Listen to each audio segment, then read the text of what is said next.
Hello. Maayong udto.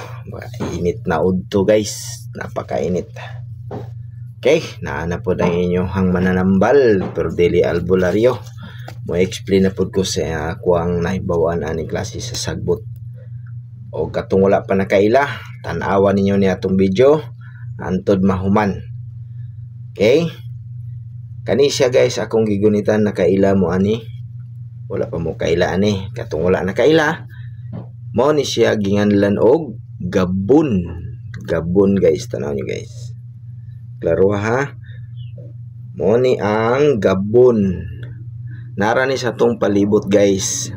Kani nga klase sa sagbot, pinaka-importante gyapon ni sa tuang lawas kay kani tambal ni. Usa kini ka herbal nga sagbot. Humot-humot. Lagi sa amoy gabon. Okay guys, kani ang matambal ani guys, pwede ni siya ihaplas na to kana ganing ato ning tiuson ay itos sa saging.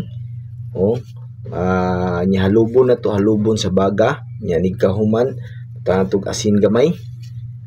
Okay, nya ana na to ni ang duga ani guys, mo ihaplas na to sa tung kalawasan. Yan kalawasan ha. Mo ni siya ngayon laggabon 100% mantanggal na yung inyong mga panuhot diha.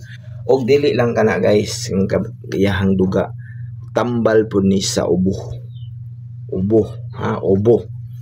Kani siya ang iyang mga udlot guys, pwede na to ni ihumol sa ininit nga tubig, ibutang ang mga dahon dito pagkahuman after 30 minutes at mo ni atong inumon na to, pwede gikayo ni siya.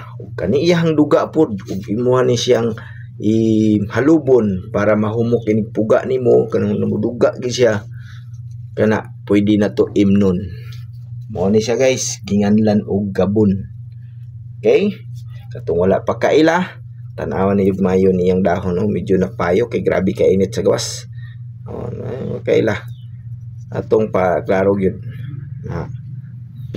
ang baho kailangan na say baho kay namo gani kaparehas ani nga sagbot nga mura po siya gabon tanawon pero dili dayto gabon.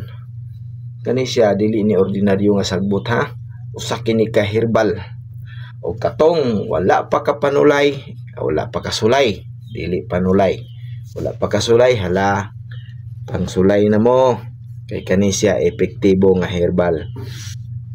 Kaya guys, katong nakahuman nagtanaw sa akong video, magbilin og bakas ug ayaw kalimot og share para makabalo putong uban ug ikaw nga nag-share